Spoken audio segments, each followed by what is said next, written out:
Hi friends, ಎಲ್ರಿಗೂ ನಮಸ್ಕಾರ. Welcome back to my YouTube channel. ಎಲ್ಲರೂ ಹೇಗಿದ್ದೀರಾ? ಎಲ್ಲರೂ ಚೆನ್ನಾಗಿದ್ದೀರಾ ಅಂತಲೇ ಅಂದ್ಕೊಳ್ತೀನಿ. ಇವತ್ತು ನಾನು ನಿಮ್ಮ ಜೊತೆ ಒಂದು ಒಳ್ಳೆ ರೆಸಿಪಿನ ಶೇರ್ ಮಾಡ್ತಾ ಇದ್ದೀನಿ.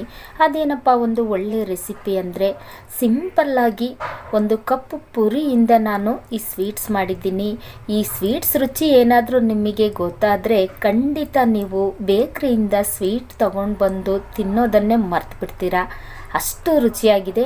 ಒಂದು ಕಪ್ಪು ಪುರಿಯಿಂದ ಇಷ್ಟೊಂದು ಚೆನ್ನಾಗಿರುವಂತಹ ಸ್ವೀಟನ್ನು ಮಾಡ್ಕೊಂಡು ತಿನ್ನಬಹುದಾ ಅಂತ ನೀವೇ ಆಶ್ಚರ್ಯ ಪಡ್ತೀರಾ. ಅಷ್ಟು ರುಚಿಯಾಗಿದೆ ಈ ಸ್ವೀಟ್ಸು. ಮಕ್ಕಳಷ್ಟೇ ಅಲ್ಲ, ದೊಡ್ಡವರು ಸಹ ಇಷ್ಟಪಟ್ಟು ಖುಷಿಯಿಂದ ತಿಂತಾರೆ. ಅಷ್ಟು ರುಚಿಯಾಗಿದೆ ಈ ಸ್ವೀಟ್ಸ್. ಅಂದರೆ ಇದನ್ನು ಬರ್ಫಿ ಅಂತಲೇ ಹೇಳ್ಬೋದು, ಪುರಿ ಬರ್ಫಿ ಅಂತ. ಇದನ್ನು ಹೇಗೆ ಮಾಡಿದ್ದೀನಿ ಅನ್ನೋ ವಿಡಿಯೋನ ನಿಮ್ಮ ಜೊತೆ ಶೇರ್ ಮಾಡ್ತಾ ಇದ್ದೀನಿ. ದಯವಿಟ್ಟು ವಿಡಿಯೋನ ಸ್ಕಿಪ್ ಮಾಡದೆ ನೋಡ್ಕೊಂಡು ಬರೋಣ ಬನ್ನಿ. ಪುರಿ ಬರ್ಫಿ ಮಾಡೋದಕ್ಕೆ ಅಂತ ನಾನಿಲ್ಲಿ 1.5 ಲೀಟರ್ ಆಗೋಷ್ಟು ಪುರಿ ತಗೊಂಡಿದ್ದೀನಿ. 8ರಿಂದ 10 ಏಲಕ್ಕಿ ತಗೊಂಡಿದ್ದೀನಿ. ನೀವು ಕಮ್ಮಿ ಸ್ವೀಟ್ಸ್ ಮಾಡ್ತಾ ಇದ್ದೀವಿ ಅಂದ್ಕೊಂಡ್ರೆ ಕಮ್ಮಿ ಪುರಿ ಮತ್ತು ಏಲಕ್ಕಿನೂ ಕಮ್ಮಿ ತಗೊಳ್ಳಿ. ಇವಾಗ ನಾನಿಲ್ಲಿ 8ರಿಂದ 10 ಬಾದಾಮಿ ತಗೊಂಡಿದ್ದೀನಿ. 1/4 kgಗಿನ್ನ ಕಮ್ಮಿ ಸಕ್ಕರೆ ತಗೊಂಡಿದ್ದೀನಿ. ನೀವು ಜಾಸ್ತಿ ಸ್ವೀಟ್ಸ್ ಮಾಡ್ತಾ ಇದ್ದೀವಿ ಅಂದರೆ ಸ್ವಲ್ಪ ಜಾಸ್ತಿ ಸಕ್ಕರೆನ ತಗೊಳ್ಳಿ. ಇವಾಗ ನಾನಿಲ್ಲಿ ಸ್ಟವ್ ಮೇಲೆ ಒಂದು ಬಾಣಲೆ ಇಟ್ಕೊಂಡು ಅದರಲ್ಲಿ 1.5 ಲೀಟರ್ ಆಗೋಷ್ಟು ಪುರಿನ ಹಾಕಿ ಅದನ್ನು ಚೆನ್ನಾಗಿ ಹುರಿತಾ ಇದ್ದೀನಿ. ಪುರಿನ ನಾವು ತಗೊಂಡು ಬಂದಾಗ ಗರಿ ಗರಿ ಅನ್ನೋ ಹಾಗೆ ಇದ್ದರೆ ನಾವು ಹುರಿಯೋ ಅವಶ್ಯಕತೆ ಇರೋದಿಲ್ಲ. ಈ ಪುರಿನ ತಗೊಂಡು ಬಂದು 1-2 ದಿನ ಆಗಿತ್ತು, ಹಾಗಾಗಿ ಸ್ವಲ್ಪ ಮೆತ್ತಗಾಗಿರೋದ್ರಿಂದ ನಾನು ಇವಾಗ ಪುರಿನ ಚೆನ್ನಾಗಿ ಹುರಿತಾ ಇದ್ದೀನಿ. ಈ ಪುರಿನ ಹುರಿಯುವಾಗ ನಾವು ಗ್ಯಾಸ್ ಪುರಿನ ಸ್ವಲ್ಪ ಕಮ್ಮಿಯಲ್ಲಿಟ್ಕೊಂಡು ಹುರಿಬೇಕು, ಇಲ್ಲಾಂದರೆ ಕೆಳಗಡೆ ಇರುವಂತಹ ಪುರಿ ಎಲ್ಲ ಪೂರ್ತಿ ಕಪ್ಪಾಗಿಬಿಡುತ್ತೆ. ಹಾಗಾಗಿ ಇವಾಗ ಪುರಿನ ಚೆನ್ನಾಗಿ ಹುರಿದಿಟ್ಕೊಂಡಿದ್ದೀನಿ. ಅದಾದ ನಂತರ ನಾನಿಲ್ಲಿ ಸ್ಟವ್ ಮೇಲೆ ಇನ್ನೊಂದು ಚಿಕ್ಕ ಬಾಣಲೆ ಇಟ್ಕೊಂಡು ಅದರಲ್ಲಿ ಏಲಕ್ಕಿ ಮತ್ತು ಬಾದಾಮಿ ಹಾಕಿ ಅವೆರಡನ್ನು ಚೆನ್ನಾಗಿ ಹುರಿತಾ ಇದ್ದೀನಿ. ಬಾದಾಮಿ ಇದ್ದರೆ ಹಾಕ್ಕೊಳ್ಳಿ, ಇಲ್ಲ ಅಂದರೆ ಹಾಗೇನೂ ಸಹ ಮಾಡಬಹುದು. ಆದರೆ ಈ ಬರ್ಫಿಗೆ ಏಲಕ್ಕಿನ ಮಾತ್ರ ಹಾಕಲೇಬೇಕು. ಹಾಗಾಗಿ ಇವಾಗ ಇವೆರಡನ್ನು ಚೆನ್ನಾಗಿ ಹುರಿದು ಗ್ಯಾಸ್ ಆಫ್ ಮಾಡ್ತಾ ಇದ್ದೀನಿ. ಇಷ್ಟು ಹುರ್ಕೊಂಡ್ರೆ ಸಾಕು, ಜಾಸ್ತಿ ಕಪ್ಪಾಗೋವರೆಗೂ ಹುರಿಯೋದೇನು ಬೇಡ. ಇವಾಗ ಫಸ್ಟೇ ನಾನು ಹುರಿದಿಟ್ಕೊಂಡಿದ್ನಲ್ಲ ಆ ಪುರಿ ಜೊತೆಗೆ ಏಲಕ್ಕಿ ಮತ್ತು ಬಾದಾಮಿ ಮತ್ತು ಸಕ್ಕರೆ ಇವೆಲ್ಲವನ್ನು ಹಾಕಿ ಮಿಕ್ಸ್ ಮಾಡಿ ಒಂದೇ ಸರಿ ಇದನ್ನು ರುಬ್ಕೊಳ್ತಾ ಇದ್ದೀನಿ. ಇದನ್ನು ಯಾವ ಥರ ರುಬ್ಕೊಬೇಕು ಅಂದರೆ, ಒಂದು ಮಿಕ್ಸಿ ಜಾರಲ್ಲಿ ಮೀಡಿಯಮ್ ಆಗಿ ತರ್ತರಿ ಆಗೋ ಹಾಗೆ ರುಬ್ಕೊಬೇಕು. ಪೂರ್ತಿ ನೈಸಾಗಿನೂ ಇರಬಾರ್ದು, ಪೂರ್ತಿ ತರ್ತರಿಯಾಗಿನೂ ಇರಬಾರ್ದು. ಮೀಡಿಯಮ್ ಆಗಿ ತರ್ತರಿ ಆಗೋ ಹಾಗೆ ರುಬ್ಕೊಬೇಕು. ಇವಾಗ ನಾನು ಯಾವ ಥರ ರುಬ್ಕೊಂಡಿದ್ದೀನಿ ಅಂತ ತೋರಿಸ್ತಾ ಇದ್ದೀನಿ ನೋಡಿ.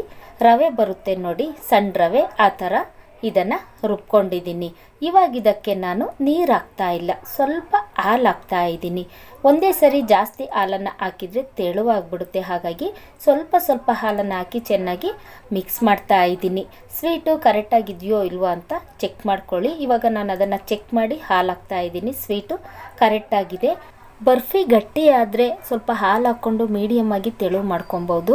ಆದರೆ ತೆಳುವಾದರೆ ಮತ್ತೆ ಪುರಿನ ರುಬ್ಬಿ ನಾವು ಹಾಕಬೇಕಾಗುತ್ತೆ. ಹಾಗಾಗಿ ಹಾಲು ಹಾಕುವಾಗ ಸ್ವಲ್ಪ ಸ್ವಲ್ಪ ಹಾಲು ಹಾಕ್ಕೊಂಡು ಇದನ್ನು ಚೆನ್ನಾಗಿ ಮಿಕ್ಸ್ ಮಾಡ್ಕೊಳ್ಳಿ. ಇವಾಗ ನಾನು ಯಾವ ಥರ ಮಿಕ್ಸ್ ಮಾಡ್ತಾ ಇದ್ದೀನಿ ಅಂತ ತೋರಿಸ್ತಾ ಇದ್ದೀನಿ ನೋಡಿ. ಈ ಹದದಲ್ಲಿ ನಾನು ಮಿಕ್ಸ್ ಮಾಡ್ಕೊಳ್ತಾ ಇದ್ದೀನಿ. ಗಟ್ಟಿನೂ ಇಲ್ಲ, ತೆಳುವಾಗಿನೂ ಇಲ್ಲ, ಒಂದು ಹದದಲ್ಲಿ ಇದನ್ನು ರೆಡಿ ಮಾಡ್ಕೊಂಡಿದ್ದೀನಿ. 1.5 ಲೀಟರ್ ಪುರಿಗೆ ಇಷ್ಟು ಬರ್ಫಿ ರೆಡಿಯಾಗಿದೆ.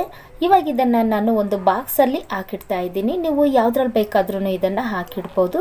ಆ ಬಾಕ್ಸ್ಗೆ ನಾನಿಲ್ಲಿ ಕೆಳಗಡೆ ಸ್ವಲ್ಪ ತುಪ್ಪ ಸವರ್ಬಿಟ್ಟು ಅದ್ರ ಮೇಲೆ ಸ್ವಲ್ಪ ಡ್ರೈ ಫ್ರೂಟ್ಸನ್ನು ಹಾಕ್ತಾ ಇದ್ದೀನಿ. ಬಾಕ್ಸ್ ಕೆಳಗಡೆ ನಿಮಗೆ ಡ್ರೈ ಫ್ರೂಟ್ಸ್ ಇತ್ತು ಅಂದರೆ ಹಾಕ್ಕೊಳ್ಳಿ, ಇಲ್ಲ ಅಂದರೆ ಹಾಗೇನೂ ಸಹ ಈ ಥರ ಬಾಕ್ಸಲ್ಲಿ ಹಾಕಿಡಬಹುದು. ಹಾಗಾಗಿ ಇವಾಗ ನಾನು ರೆಡಿ ಮಾಡ್ಕೊಂಡಿದ್ನಲ್ಲ ಸ್ವೀಟು, ಅದನ್ನು ಈ ಬಾಕ್ಸಲ್ಲಿ ಹಾಕ್ತಾ ಇದ್ದೀನಿ. ಈ ಥರ ಮಾಡೋದ್ರಿಂದ ಮಕ್ಕಳು ತುಂಬ ಇಷ್ಟಪಟ್ಟು ತಿಂತಾರೆ. ಹಾಗಾಗಿ ಏಕೆಂದರೆ ಡ್ರೈ ಫ್ರೂಟ್ಸ್ ಇರುತ್ತಲ್ಲ, ಹಾಗಾಗಿ ಇವಾಗ ಅದನ್ನು ಬಾಕ್ಸಲ್ಲಿ ಹಾಕಿ ಒಂದು ಸ್ಪೂನಿಂದ ಸಮವಾಗಿ ಅದನ್ನು ತಟ್ತಾ ಇದ್ದೀನಿ. ನೀವು ತಟ್ಟೆಯಲ್ಲೂ ಸಹ ಇದನ್ನು ಹಾಕಿಡಬಹುದು. ಇವಾಗ ಬಾಕ್ಸ್ಗೆ ಒಂದು ಮುಚ್ಚಳ ಮುಚ್ಚಿಬಿಟ್ಟು ಒಂದು 10 ನಿಮಿಷ ಹಾಗೆ ಬಿಡ್ತಾ ಇದ್ದೀನಿ. ಈ ಬರ್ಫಿನ ನಾವು ಹಾಗೇನೂ ಸಹ ತಿನ್ಬಹುದು, ಆದರೆ ನಾನಿಲ್ಲಿ ಒಂದು ಬಾಕ್ಸಲ್ಲಿ ಹಾಕಿ ಒಂದು 10 ನಿಮಿಷ ಬಿಟ್ಟು ಆ ನಂತರ ತೆಗಿತಾ ಇದ್ದೀನಿ. ಇವಾಗ ಅದನ್ನು ಒಂದು ಪ್ಲೇಟಲ್ಲಿ ಹಾಕ್ತಾ ಇದ್ದೀನಿ ನೋಡಿ. ಪುರಿಯಿಂದ ಮಾಡಿರುವಂಥ ಬರ್ಫಿ ಸೂಪರಾಗಿ ರೆಡಿಯಾಗಿದೆ. ಅದರಲ್ಲೂ ಕೆಳಗಡೆ ಡ್ರೈ ಫ್ರೂಟ್ಸ್ ಹಾಕಿ ಮಾಡಿರೋದ್ರಿಂದ ಕಣ್ಣಿಗೆ ನೋಡೋದಕ್ಕೆ ತುಂಬ ಚೆನ್ನಾಗಿ ಕಾಣ್ತಾ ಇದೆ ಮತ್ತು ತಿನ್ನೋದಕ್ಕೂ ಅಷ್ಟೇ ರುಚಿಯಾಗಿದೆ. ಪುರಿಯಿಂದ ಇಷ್ಟೊಂದು ಚೆನ್ನಾಗಿರುವಂತಹ ಬರ್ಫಿನ ರೆಡಿ ಮಾಡಬಹುದಾ ಅಂತ ನೀವು ಆಶ್ಚರ್ಯ ಪಡಬಹುದು. ಆದರೆ ಈ ಥರ ಒಂದು ಸರಿ ಟ್ರೈ ಮಾಡಿ ನೋಡಿ, ಖಂಡಿತ ನಿಮಗೆ ಇಷ್ಟ ಆಗುತ್ತೆ ಮತ್ತು ಮಕ್ಕಳು ಸಹ ಇದನ್ನು ತುಂಬ ಇಷ್ಟಪಟ್ಟು ತಿಂತಾರೆ. ಇದನ್ನು ನಾವು ಯಾವ ಥರ ಶೇಫಲ್ಲಿ ಬೇಕಾದ್ರೂ ಕಟ್ ಮಾಡ್ಕೊಬಹುದು, ಆದರೆ ನಾನಿಲ್ಲಿ ಸ್ಕ್ವಯರ್ ಥರ ಕಟ್ ಮಾಡ್ತಾ ಇದ್ದೀನಿ. ನೋಡಿದ್ರಲ್ಲ ಫ್ರೆಂಡ್ಸ್, ಪುರಿಯಿಂದ ನಾನು ಯಾವ ಥರ ಬರ್ಫಿ ಮಾಡಿದ್ದೀನಿ ಅಂತ. ನೀವು ನಿಮ್ಮ ಮನೆಯಲ್ಲಿ ಈ ಥರ ಬರ್ಫಿನ ಒಂದ್ಸರಿ ಟ್ರೈ ಮಾಡಿ ನೋಡಿ, ಖಂಡಿತ ನಿಮಗೆ ಇಷ್ಟ ಆಗುತ್ತೆ. ಈ ಬರ್ಫಿ ನಿಮಗೆ ಇಷ್ಟ ಆಯಿತು ಅಂದರೆ ನೀವು ಬೇಕ್ರಿಯಿಂದ ಸ್ವೀಟ್ಸ್ ತಗೊಂಡು ಬಂದು ತಿನ್ನೋದನ್ನು ಮರ್ತೇ ಬಿಡ್ತೀರಾ, ಅಷ್ಟು ರುಚಿಯಾಗಿರುತ್ತೆ. ಯಾರೆಲ್ಲ ಹೊಸದಾಗಿ ನನ್ನ ಚಾನಲ್ನ ನೋಡ್ತಾ ಇದ್ದೀರಾ, ದಯವಿಟ್ಟು ಸಬ್ಸ್ಕ್ರೈಬ್ ಮಾಡಿಕೊಂಡು ವಿಡಿಯೋ ನೋಡಿ. ಸಿಂಪಲ್ಲಾಗಿ ಮಾಡಿರುವಂತಹ ಈ ಬರ್ಫಿ ನಿಮಗೆ ಇಷ್ಟ ಆಗಿದ್ದರೆ ಒಂದೇ ಒಂದು ಲೈಕ್ ಮಾಡಿ, ಶೇರ್ ಮಾಡಿ, ಸಬ್ಸ್ಕ್ರೈಬ್ ಮಾಡ್ಕೊಂಡು ವಿಡಿಯೋ ನೋಡೋದನ್ನು ಮರಿಬೇಡಿ. ಮತ್ತು ನಿಮ್ಮವ್ರಿಗೂ ಸಹ ಈ ವಿಡಿಯೋನ ಶೇರ್ ಮಾಡೋದನ್ನು ಮರಿಬೇಡಿ. Thank you.